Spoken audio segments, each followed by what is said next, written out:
எனது தவம்.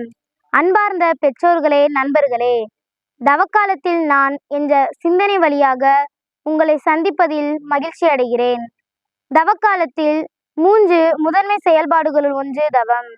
இன்றைக்கு நான் உங்களோடு எனது தவம் பற்றி பகிர்ந்து கொள்ள இருக்கிறேன். நான் என்னுடைய பெற்றோர்களிடமிருந்து ஒன்றினை பெற வேண்டும் என்பதற்காக தவம் இருக்கிறேன். அதற்காக வீட்டில் யாரிடமும் பேசாமல் இருந்திருக்கிறேன்.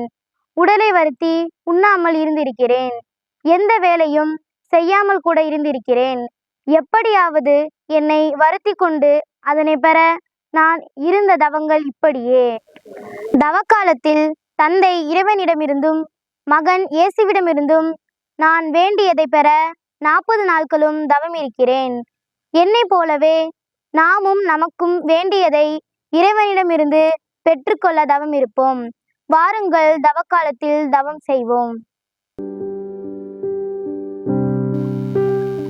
ஜெபம்.